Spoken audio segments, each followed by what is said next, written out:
Hai teman-teman, saya rindu untuk kali ini kita akan bahas tentang sebuah perumpamaan yang Tuhan bilang bahwa ini kalau kita benar-benar bisa belajar ini kita akan mengetahui rahasia kerajaan Allah.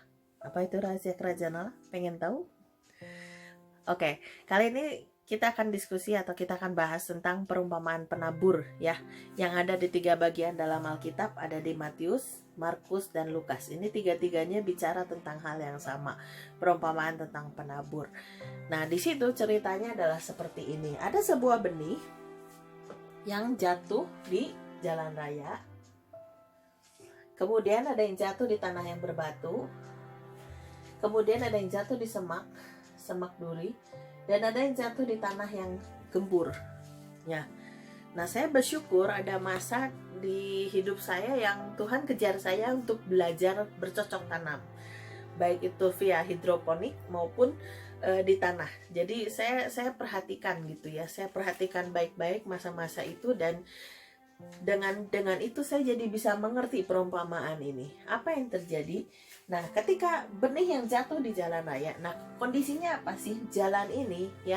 Walaupun zaman dulu nggak ada mobil, nggak ada truk, nggak ada bus, nggak ada setum ya, tapi jalan ini atau tanah ini sering dilalui oleh orang, kuda ya, lalu unta gitu. Terus mungkin dengan gerobak yang ditarik oleh kuda gitu ya. Dan makin sering dilewatin, tanah itu akan makin padat ya. Nah, kalau benih itu jatuh di tanah yang padat, benih itu nggak akan bisa masuk ke dalam. Saya pernah punya satu pot tanaman, dan pot itu begitu padat karena itu udah lama, terus kena hujan dan segala macam, akhirnya tanah itu betul-betul padat. Di situ saya belajar, makanya kita harus punya cacing. Jadi kalau teman-teman ketemu cacing tanah, tolong jangan dibunuh ya, tapi ditaruh di tanah supaya tanah itu jadi gemur ya. Jadi, nah karena potnya itu begitu padat, jadi saya tabur benih apapun itu nggak akan tumbuh. Dia hanya nempel di atas dan mungkin berkecambah, tapi dia nggak akan bisa tumbuh. Bahkan kalau ayam atau burung lewat, selesai sudah ceritanya ya. Burung lewat atau ayam, udah ini dimakan pasti, selesai ceritanya ya. Lalu benih yang di tanah yang berbatu, apa yang terjadi dengan tanah yang berbatu? Tanah berbatu itu ya namanya tanah berbatu, artinya tidak ada tanah sebetulnya, atau ada tanahnya tapi sangat tipis. Dan kalau misalnya benih itu jatuh di situ karena hujanan akhirnya berkecambah, dia tetap nggak bisa hidup. Kenapa? Karena tanahnya tipis. Kenapa tanah itu penting buat tumbuhan? Karena itu menjadi media buat dia untuk dia bisa berdiri dan dia bisa bertumbuh. Nah, ini nggak ada tempatnya atau begitu tipis. Jadi ketika berkecambah dan dia berusaha untuk mengakar ke bawah, dia nggak bisa karena begitu banyak batu dan tanahnya begitu tipis, nggak bisa. Lalu yang di semak berduri atau semak belukar atau di rerumputan, benih itu bisa tumbuh nggak? Bisa, tapi hasilnya pasti nggak bagus. Kenapa? Karena pasti rebutan gizi. Saya punya satu pot tanaman yang saya tanam, dan di pinggirnya nggak lama kemudian dia tumbuh rumput, dan benar aja di pot yang banyak rumputnya itu nggak bagus hasil tanamannya. Nah, itu yang terjadi kalau di semak berduri. Beda dengan pot yang selalu saya bersihkan, tanamannya pasti jadi bagus, bunganya juga banyak ya. Lalu apa yang terjadi di tanah yang gembur? Jelas sekali benih itu akan jatuh dan dia akan bertumbuh, dia akan berbuah. Nah, lalu pengertian dari 4 ini apa? Nah, teman-teman, firman Tuhan datang sama kita, tapi kita seperti jalan raya ini, kita mengeraskan hati, kita nggak mau denger. Jadi firman Tuhan datang, mungkin kita baca Alkitab sih, tapi kita nggak mau denger, kita nggak mau masukin, kita nggak mau tanemin di dalam hati kita. Yang penting baca aja, asal selewat aja. Nggak. Terus kalau khotbah apa, yang penting kan saya ke gereja aja, menemukan absen gitu, atau perlu mungkin kalau dulu supaya buku sekolah minggunya ada tanda tangannya, jadi saya datang. Tapi nggak pernah benar-benar dengerin firman Tuhan, nggak pernah benar-benar cari Tuhan. Jadi apa yang terjadi? Kamu sampai forever and ever ya akan begitu terus, dan hidup kamu akan begitu-begitu aja. Lalu apa yang terjadi di tanah yang berbatu? Firman Tuhan datang, kamu denger, kamu mau belajar, Tapi begitu ada masalah sedikit, buyar. Dan oke, saya akan belajar untuk nggak bohong. Tapi ada satu kejadian dan kamu langsung cepet bohong, ya. Atau kamu berjanji kamu nggak akan nyontek lagi, tapi terus ujian datang karena kamu takut, kamu khawatir nggak lulus, kamu langsung nyontek. Atau teman sikut, nomor segini apa gitu, dan kamu langsung kasih tahu jawabannya karena kamu takut dimusuhin sama teman kamu, ya. Begitu cepat sekali berubah, nggak tertanam dalam hatimu. Nggak akan beres lah kalau begitu caranya. Tapi apa yang jatuh di semak belukar, ya, seperti yang tadi saya bilang, jatuh tapi karena dihimpit dan gisinya tarik-tarikan sama rumput, sama gulma, sama semak duri, akhirnya nggak bisa benar-benar tumbuh. Dan kalau misalnya si gulma itu begitu banyak, si tanaman asli itu nggak akan bisa keluar karena dia kan harus cari matahari. Tanpa matahari tanaman bisa mati.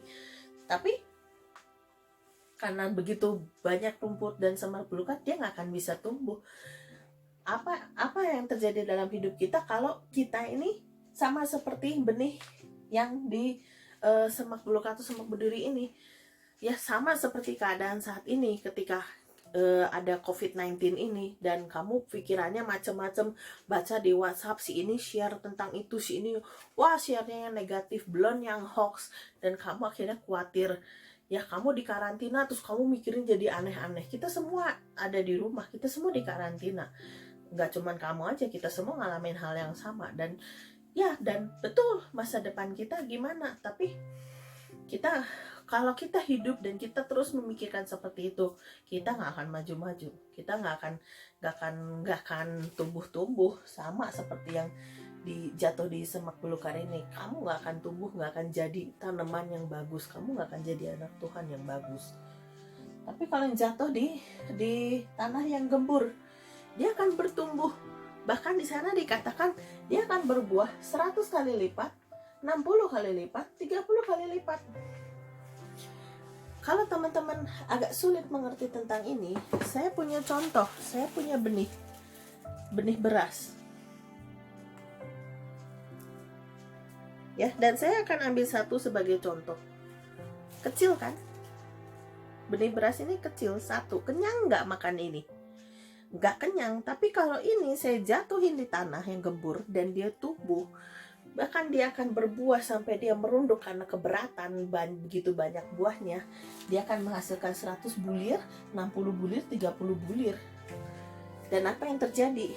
Kalau satu ini mungkin nggak kenyang, tapi kalau kamu menghasilkan sampai 100 bulir, itu nggak cuman kamu loh yang kenyang, kamu bisa berbagi sama orang lain. Kamu bisa kasih makan keluarga kamu bisa kasih makan teman-teman kamu, dan kamu bisa berbagi dengan sesama kamu. Karena kamu berbuah-buah, kamu menghasilkan banyak sekali dalam hidupmu. Dan ketika saya belajar tentang ini, saya dapatin di Lukas 8 ayat 15. Saya akan bacain buat teman-teman. Yang jatuh di tanah yang baik itu ialah orang yang setelah mendengar firman itu menyimpannya dalam hati yang baik dan mengeluarkan buah dalam ketekunan. Saya suka sekali dengan ini. Ketika saya baca ini, saya suka banget dengan kata ketekunan. Kenapa? Karena ketekunan nggak bisa dipalsuin.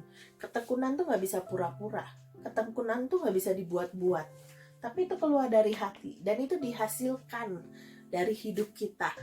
Jadi, kalau misalnya firman Tuhan atau benih firman Tuhan itu jatuh dalam hidup kita, dan kita seperti tanah yang gembur ini, kita akan bertumbuh di dalam ketekunan kita, akan menghasilkan buah-buah yang begitu banyak. Oke, nah ini sebetulnya sangat bagus sekali di waktu-waktu seperti ini, ya. Kita semua lagi di karantina, semua work from home, study from home, ya, and kita punya ibadah di rumah juga. Pakai waktu-waktu itu untuk menguji hati kita. Kita ini ada di mana? Kita ini tanah yang mana? Apakah tanah yang keras, yang masih kekeh, masih nggak mau dengar tentang Tuhan, nggak mau belajar sama Tuhan, nggak mau belajar tentang Tuhan, kalau masih kerasin hati, don't care with everything, kamu seperti ini, sehingga nanti ada kejadian ini membuat kamu hilang pengharapan dan putus asa, atau tanah yang berbatu, kamu mulai sih, oh iya ada Tuhan, ada ini, tapi begitu ada masalah sedikit, sakit panas sedikit, batuk sedikit, bersin sedikit, padahal lagi masak karena kamu lagi naburin merica dan kamu bersin, langsung aku kena COVID-19. Ya, itu tanah yang berbatu. Atau di Semak Duri. Iya betul, kita semua nih, masa depan kita juga nggak ada yang tahu. Dengan sekolah diliburin, ujiannya gimana, kita bakal naik kelas enggak, terus benar-benar ke depan kita semua nggak tahu. Mungkin yang punya bisnis juga nggak tahu ke depan mesti gimana. Tapi jangan bikin kekhawatiran itu menghambat pertumbuhan iman kita. Tapi ayo kita belajar lebih lagi. Kita seperti tanah yang gembur ini, dan kita akan menghasilkan banyak sekali buah-buah dalam kehidupan kita. Pakai waktu ini, waktu dimana buat saya ini sebetulnya waktu retreat. Kita tuh betul-betul ditarik sama Tuhan dan dikunci, dan ini tuh betul-betul hanya waktu kita dengan Tuhan. Waktu kamu dengan Tuhan, waktu saya dengan Tuhan. Ini tuh golden moment. Ini momen-momen yang gak biasa. Mari kita pakai gak dengan berleha-leha, gak dengan sia-sia, tapi kita pakai waktu ini betul-betul untuk kita mengejar kedalaman bersama dengan Tuhan. Dan kita pakai waktu-waktu ini untuk terus menguji hati dan hidup kita. Kita ini yang mana? Dan kejar kita menjadi tanah yang gembur, sehingga benih atau firman Tuhan atau setiap pengalamanmu dengan Tuhan, pengetahuanmu dengan Tuhan itu bertumbuh dan menghasilkan buah-buah di dalam ketekunan. Sehingga kita akan jadi berkat. Hidup kita akan jadi berkat, hidup kita akan berdampak. Saya yakin di ujung nanti, kalau kita semua tetap bertahan hidup, Tuhan izinkan kita ada, tapi kita pakai waktu kita, golden moment ini kita pakai dengan maksimal, kita masuk, kita kerjakan dengan tekun panggilan Tuhan yang ada dalam hidup kita, pasti akan berdampak. Orang akan bisa lihat bedanya anak Tuhan dengan bukan anak Tuhan. Dan hidup kita ini pasti nggak main-main. Kita akan bisa memberkati banyak orang. Hidup kita nggak akan sia-sia. Even kamu masih muda, tapi kamu bisa tetap kerjain panggilan kamu. Dan saya betul-betul rindu nanti kalau waktu ini berakhir, waktu COVID-19 ini selesai sudah, dan kamu bisa berhasil mengejar dengan tekun dan kamu berbuah-buah, itu akan bangkit satu generasi yang beda, satu generasi yang radikal, satu generasi yang punya kualitas yang beda. Kalau diamond, mungkin diamond kelas paling top markotop gitu ya, gak bisa dibandingin, dan diamond yang begitu keras sehingga tidak terkalahkan. Tapi kamu bisa menjadi hal-hal yang memberkati, karena teman-teman, papa saya seorang kontraktor, jadi saya juga tahu ada matabor yang paling bagus itu ujungnya diamond loh. Kenapa? Karena kekuatan kekerasannya itu bisa menerobos barang-barangnya atau materi-material yang sulit, itu bisa diterobos sama si matabor ini. Makanya matabornya juga nggak kira-kira mahal harganya. So kita menjadi diamond ini yang keras karena itu hasil buah-buah ketekunan kita. Kita menjadi generasi yang mantap, yang teguh di dalam Tuhan, dan kita menghasilkan banyak hal. Nggak seperti yang lainnya. Ya, kena COVID-19, terus kamu khawatir, terus seakan-akan kamu nggak punya pengharapan, and kayaknya kamu nggak punya Tuhan gitu loh. Enggak, kita punya Tuhan. Janjinya tuh ya dan amin. Dan ayo kita bertumbuh di dalamnya. Jangan leha-leha, manfaatkan waktu ini dengan baik, dan kita keluar bukan hanya sebagai pemenang, bukan pemenang kita sudah mengalahkan COVID-19, bukan, tapi karena kita punya kedalaman bersama dengan Tuhan, dan kita punya makna baru dalam hidup kita, bahwa kita bisa jadi berkat buat orang lain. Kenapa? Karena hidup kita berbuah, buah-buah dari ketekunan kita selama masa-masa ini. Pakai dengan baik, kita bertumbuh sama-sama, kita kejar, kita akan bertumbuh berbuah 100 kali lipat, 60 kali lipat, 30 kali lipat. Saya tidak bicara tentang persembahan ya di sini, tapi saya bicara tentang firman Tuhan dan kedalaman kita bersama Tuhan, benih-benih yang Tuhan taruh, setiap pengalaman, setiap momen-momen yang kita habiskan bersama dengan Tuhan, itu berbuah-buah, berkembang, dan betul-betul jadi berkat buat banyak orang. Ya, Ayo kita kejar sama-sama, ayo kita manfaatkan waktu ini dengan baik.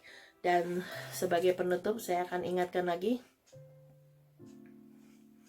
ini benih beras kecil, cuma satu,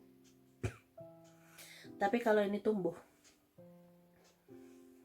kamu bisa lihat di sawah, dan kamu bisa kasih makan, nggak cuma kamu loh yang kenyang, tapi kamu bisa berkatin banyak orang.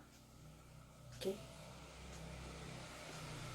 Tuhan Yesus memberkati kita semua, dan saya rindu, saya pengen doa buat kamu. Ya, yuk kita berdoa.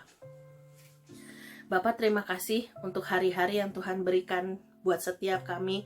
Kalau kami saat ini harus di karantina, harus di seakan-akan seperti dikungkung, tapi biarlah kami belajar dan kami memanfaatkan waktu ini dengan baik. Kami menjadi seperti tanah yang gembur, dan setiap pengalaman bersama dengan Engkau, setiap firman Tuhan yang kami baca, setiap doa-doa yang dipanjatkan, semua itu bertumbuh Tuhan, menjadi karakter-karakter yang baik dalam hidup kami, dan hidup kami akan jadi berkat bagi banyak orang. Terima kasih Bapa, dan biarlah waktu-waktu ini kami tetap Tuhan, kami tetap berpengharapan kepadamu, dan kami bertumbuh lewat ketekunan kami, sehingga di ujung nanti kami akan menghasilkan banyak sekali buah-buah dan memberkati banyak orang. Makasih Bapa untuk waktu yang spesial ini, walaupun mungkin menurut orang dunia ini waktu-waktu yang aneh, tapi buat kami ini waktu-waktu yang luar biasa yang Tuhan siapkan bagi kami, satu rencana yang indah yang Tuhan siapkan buat kami, dan kami gak akan jauh-jauh dari rencana Tuhan, dan kami akan berjalan di dalam jalan atau rencana yang Tuhan sudah kerjakan.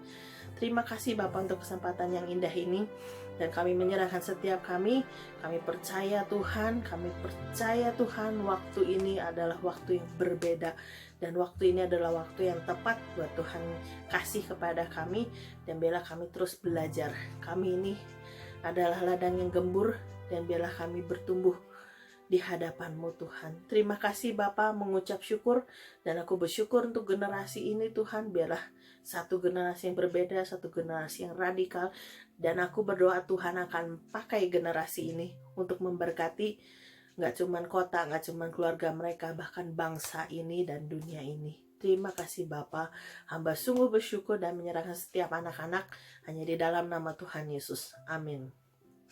Oke teman-teman, kiranya pelajaran tentang penabur ini yang mungkin so simple kita baca, dan mungkin itu pekerjaan petani yang itu biasa aja, it's just a story, itu hanya sebuah perumpamaan, tapi kita bisa belajar banyak, kita bisa ambil pelajaran intinya, dan kita akan menang. Oke? Kita akan berhasil hidup kita, dan kita akan kejar, kita akan ambil panggilan Tuhan, kita akan kerjakan, dan kita akan selesaikan. Oke? Tuhan Yesus memberkati.